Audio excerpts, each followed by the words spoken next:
چونٹی کے نام پر اللہ نے سورت رکھ دی. پیچھے میں آپ کو بہت ساری سورتوں کے نام یاد کرا آیا ہوں. ایک سورہ نحل بھی ہم نے پڑھی تھی. تو اللہ تبارک و تعالیٰ نے اس سورت میں قرآن کریم کی حقانیت، مومنین کی صفات، مختلف انبیاء کے احوال، اللہ تعالیٰ کی توحید پر دلائل، قیامت کی ہولناکیاں اور حیات بعد الموت کا ذکر فرمایا. اس سورت کی ابتدائی آیات میں ایک بار پھر حضرت موسیٰ علیہ السلام کے احوال اور معجزات کا بیان ہے. آیت نمبر 16 سے سلیمان علیہ السلام کا ذکر ہے. وہ داؤد علیہ السلام کے وارث تھے، بیٹے تھے، اور انہیں پرندوں کی بولیاں سکھائی گئیں. جنات اور انسانوں کے لشکر کا ایک فوجی ڈسپلن کے ساتھ ان کے پاس حاضر رہتے تھے. وہ جو ان کا لشکر تھا نا، اس میں انسان بھی تھے، جن بھی تھے، اور اس کے اندر پرندے بھی تھے. ان کا لشکر تھا، وہ ہمیشہ ان کے پاس رہتے تھے. حضرت سلیمان علیہ السلام گزر رہے تھے تو ایک مقام سے آپ گزرے جہاں چیونٹیاں بڑی کثرت کے ساتھ تھیں. تو ایک چیونٹی جو ان چیونٹیوں کی سردار تھی، ان چیونٹیوں کی بڑی تھی، اور مفسرین کرام نے یہ بھی لکھا ہے کہ وہ تھی بھی، ایک آنکھ اس کی کوئی نہیں تھی، ایک ٹانگ اس کی کوئی نہیں تھی، لیکن اس حال میں بھی وہ چیونٹی جو تھی وہ چیونٹیوں کی قیادت کر رہی تھی. تو حضرت سیدنا سلیمان علیہ السلام کا لشکر جب وہاں سے گزرا تو وہ کہنے لگی یا ایھا النمل ادخلوا مساکنکم، کہنے لگی چیونٹیوں اپنے بلوں میں گھس جاؤ. کہیں ایسا نہ ہو کہ سلیمان علیہ السلام کا لشکر بے دہانی میں، سلیمان کا لشکر توجہ نہ کرے اور تمہیں پاؤں کے نیچے مسل دے. لہذا اس طرح کرو کہ تم اپنے اپنے بلوں میں گھس جاؤ. حضرت سلیمان ابھی 3 میل دور تھے. تمام مفسرین نے لکھا ہے 3 میل دور تھے. تو وہاں سے چیونٹی بول لی تو قرآن کہتا ہے کہ حضرت سلیمان اس کی بات سن کے ہنس پڑے. فتبسم ضاحکا، آپ اس کی بات سن کے ہنس پڑے کہ دیکھو یہ چیونٹی کیا کہہ رہی ہے.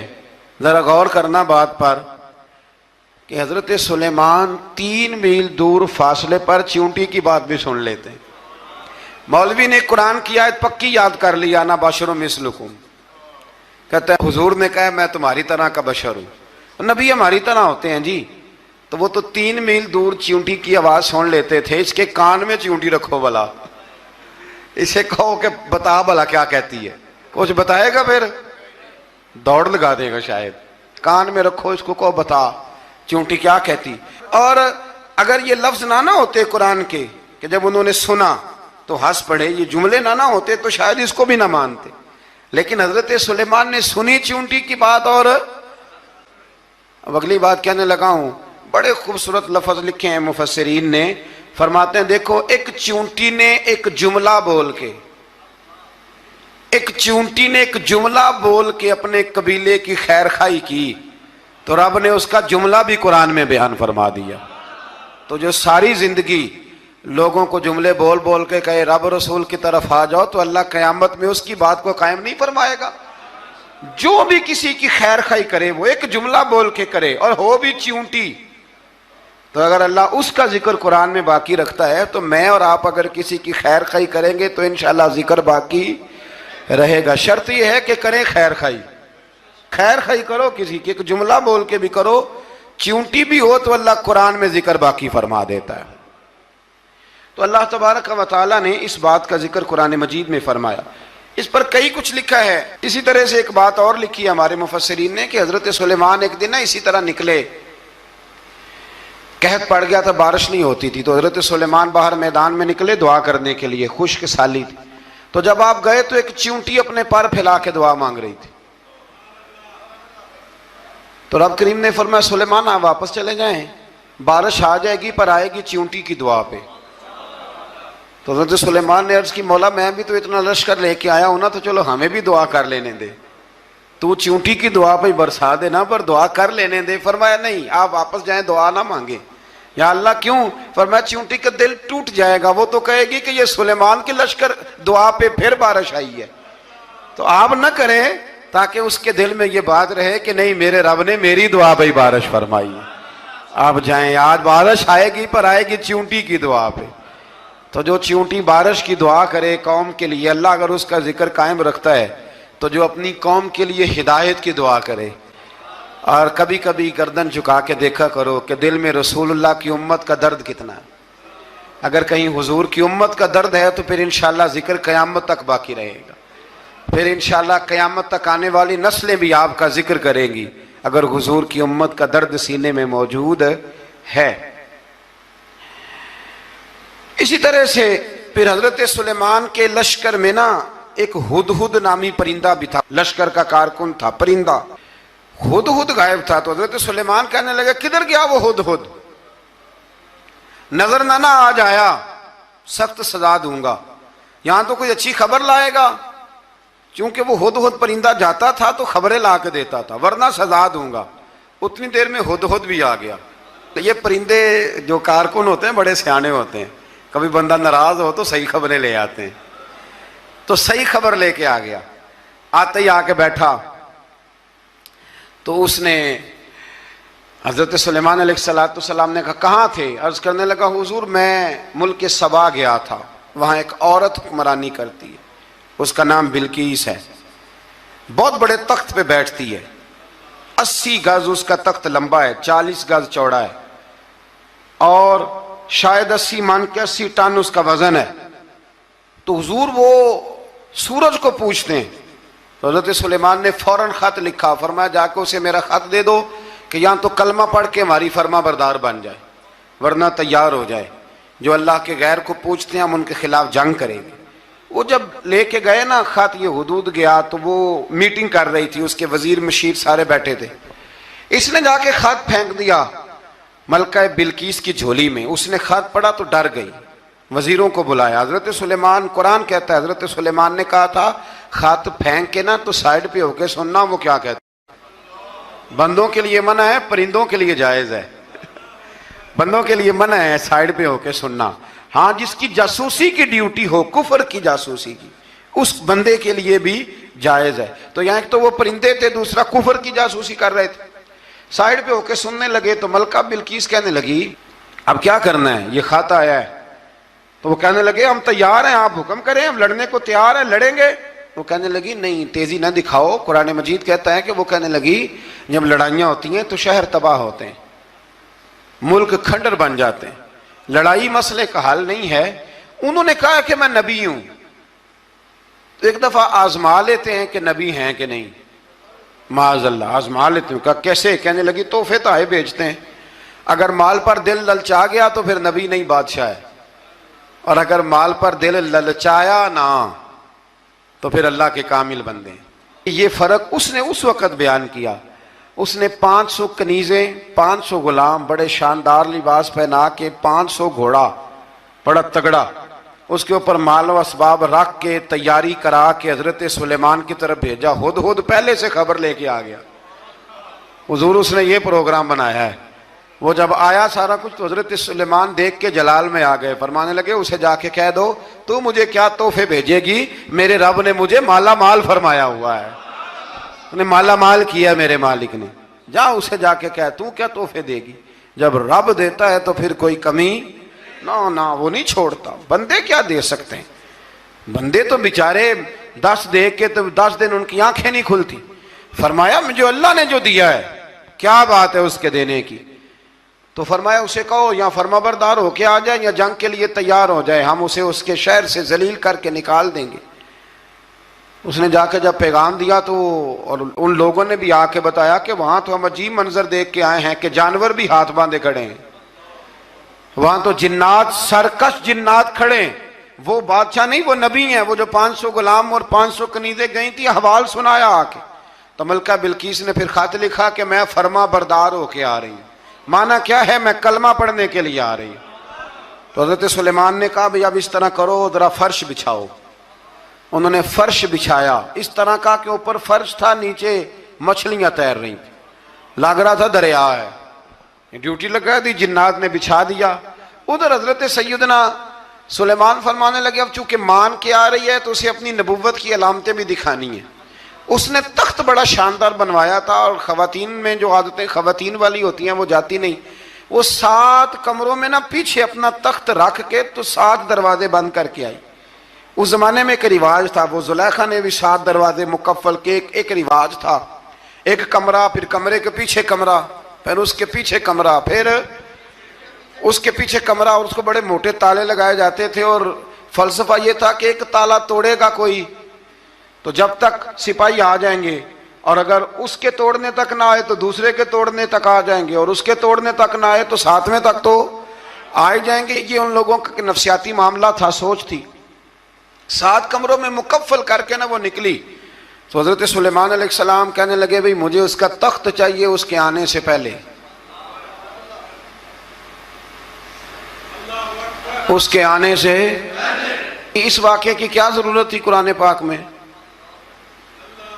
یہ کیا حاجت تھی یہ تخت والی ساری بات قرآن نے کیوں بیان کی؟ پوچھیں آپ اپنے دل سے بھی اور انکار کرنے والے منکرین سے بھی، اس کی کیا ضرورت تھی؟ وہ جو کہتے ہیں جی ولی کی کرامت کی کیا ضرورت ہے، سیدھی سیدھی نماز پڑھو، روزہ رکھو، حج کرو، زکوٰۃ دو، تو پوچھو ان سے ایک سورت نمل کے اندر اس ساری تفصیل کی کیا ضرورت تھی؟ ختم ہو گئی جب وہ کلمہ جو پڑھ رہی ہے، تو پھر اس سارے واقعے کو رب کیوں بیان فرماتا ہے؟ حضرت سیدنا سلیمان فرمانے لگے تخت چاہیے، اور چاہیے اس کے آنے سے پہلے۔ قال عفریت من الجن، جنوں میں سے ایک بہت بڑا جن بولا، کہنے لگا حضور آپ کا یہ تخت برخاست ہونے سے پہلے لے آؤں گا۔ یہ جو آپ میٹنگ کر رہے ہیں نا، یا آپ فیصلے ختم، کچھ نے لکھا صبح سے شام تک میٹنگ ہوتی ہے اور اس کو آنے میں پتہ نہیں کتنے دن لگیں گے، تو میں یہ برخاست ہونے سے پہلے، اور کچھ نے کہا دی آپ شرط کیوں لگاتے ہیں کہ صبح سے شام تک ہوتی؟ اس جن نے کہا دی آپ 10 منٹ میں فارغ ہو جائیں، آپ فارغ ہوں گے تو تخت آ جائے گا۔ مفسرین نے لکھا ہے کہ جب قرآن کہتا ہے کہ اس نے کہا کہ آپ کے فارغ ہونے سے پہلے، تو اس کا مطلب ہے کہ جب آپ اٹھیں گے، یہ جگہ خالی کر دیں گے تو تخت یہاں کیویں ہزاروں میل کا فاصلہ ہے، آ جائے گا، پر ہوائی جہاز پہ کارگو کرا کے، جی DHL کے ذریعے کیسے آئے گا؟ وہ آئے گا تو بس آئے گا۔ تو حضرت سلیمان کی تو بادشاہت تھی نا زمانے پہ، فرمانے لگے نہیں نہیں تو لیٹ ہے، تو لیٹ ہے، تو ہمیں جانتا ہی نہیں، ایٹ سٹ تے پکھڑا کوار گندل، اسی اور بھی بوٹیاں جاننے ہاں، یہ تو لیٹ ہے، ابھی ہماری طاقت اس سے زیادہ ہے۔ بڑی کمال بات لکھی ہے لکھنے والوں نے۔ ایک مفسر نے لکھا ہے کہ ابھی حضرت سلیمان نے غلاموں سے منگوایا ہے، اپنی بات کوئی نہیں کی، یہ حال ہے ان کے غلاموں کا، تو سردار کا عالم کیا ہوگا؟ حضرت سلیمان کہنے لگے بھی جلدی جائیے۔ قال الذی عنده علم من الکتاب انا آتیک بہ قبل ان یرتد الیک طرفک، تو اٹھا ان میں سے وہ جس کے پاس کتاب میں سے علم تھا، ساری کتاب کا بھی نہیں، علم من الکتاب، کتاب، وہ اٹھے جن کے پاس کتاب میں سے علم تھا، تو وہ اٹھ کے کہنے لگے حضور میں لے آؤں گا، کب؟ آپ کے آنکھ جھپکنے سے، نہیں آنکھ جھپکنے سے، بندہ تھا جن تھا، جن کی تو بات مانی نہیں انہوں نے، کیا کہا؟ آنکھ جھپکنے سے، میں آنکھ جھپکنے سے پہلے لے آؤں گا۔ تو حضرت سلیمان کہنے لگے تو ٹھیک ہے چل لا پھر، لا پھر۔ آنکھ جھپکنے سے بڑے ہی ناراض نہیں، پھر غصہ نہیں آتا ان پہ، پھر غصہ نہیں آتا۔ میرے شیخ کامل، مرشد اکمل، شیخ بحر و بار، حضور غوث پاک جیلانی، حضرت غوث اعظم یوں کر کے شاگردوں کو، مریدوں کو سبق پڑھا رہے تھے، پڑھاتے پڑھاتے ہاتھ آگے کیا، اور جب ہاتھ واپس آیا تو بھیگ گیا تھا سارا۔ تو شاگرد کہنے لگے حضور یہ کیا ہے؟ فرمایا تمہیں نہیں سمجھ آئے گی، چھوڑو تمہارے والی بات نہیں، خاصاں دی گل آما آگے نہیں مناسب کرنی، رہنے دو تم۔ کچھ وقت گزرا تو کچھ لوگ آ گئے، ابھی کلاس ختم نہیں ہوئی تھی، کپڑے بھیگے ہوئے ہو، وہ شاگرد پہلے ہی منتظر تھے، کہا تمہیں کیا ہوا؟ کہنے لگے دریا میں جا رہے تھے، اچانک ہچکولیں آنے لگے، تو ہم نے کوئی کسی بے عمل کا بازو تو نہیں نہ تھاما، ہم غوث اعظم کے ماننے والے ہیں، تو دریا میں کہا یا شیخ عبد القادر جیلانی شیئا للہ، اللہ کے راستے میں مدد کرو۔ تو کہنے لگے بس ایک ہاتھ ہی آیا ہے، اور یوں کشتی کھینچ کے باہر نکالیا تو اب وہ شاگرد سارے چپ کر گئے، کہنے لگے جواب کیوں نہیں دیتے؟ انہوں نے کہا تم نے ہاتھ دیکھا ہے پہنچتا ہوا، اور ہم نے ہاتھ دیکھا ہے یہاں سے جاتا ہوا۔ تم نے پہنچتا ہوا دیکھا ہے تو ہم نے۔ حضرت بہاؤالحق نقشبند بخاری، ان کی ایک مریدنی تھی، اوپر چبارے پہ کسی نے اس کی عزت پہ ہاتھ ڈالا، چبارے پہ اوپر والی منزل پہ، اس مریدنی نے اپنی عزت بچانے کے لیے چھلانگ لگا دی۔ جب وہ نیچے گر رہی تھی تو حضرت بہاؤالحق نقشبند بخاری پہنچ گئے، نیچے کوئی ایسا بندوبست کر دیا، کوئی چارپائی بچھا دی، کوئی ایسا جس پہ وہ آ کے آرام سے گری اور بچ گئی۔ حضرت صاحب کی طرف دیکھ کے کہنے لگی حضور آپ کب آئے؟ فرمانے لگے پتر جب تو چبارے سے چلی تھی تب میں بخارے سے چلا تھا، جب تو چبارے سے چلی تھی نا تب میں بخارے سے چلا تھا، اور تیرے نیچے آنے تک میں بھی پہنچ گیا ہوں۔ میں بھی مالی دا کم راکھی کرنا، پھل کچے ہون یا پکے، اے پیر مریداں دے سر تے ہی رہندا ہے، اے جھوٹے ہون یا سچے، یہ پکی غلامی کریں یا کچی کریں، پیر کی بھی مجبوری ہوتی ہے، کیا کریں، پیر مریداں دے سر تے ہی رہندا ہے، اے جھوٹے ہون یا سچے، کیا کیا جا سکتا ہے؟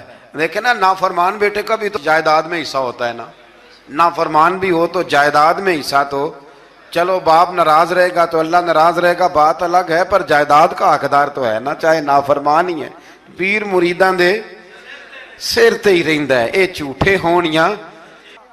پھر وہ تخت آ گیا تو حضرت سلیمان سے پوچھا یہ کیا ہے؟ قال ھذا من فضل ربی، فرمانے لگے کچھ بھی نہیں۔ حضرت سلیمان کہنے لگے یہ میرے رب کا فضل ہے۔ شاید سب مفسرین نے بڑی بڑی باتیں کی ہوں، پر یہاں ایک قاضی ثناء اللہ پانی پتی رحمت اللہ علیہ کا فقرہ میں پڑھ رہا تھا، بڑا مزہ آ رہا تھا۔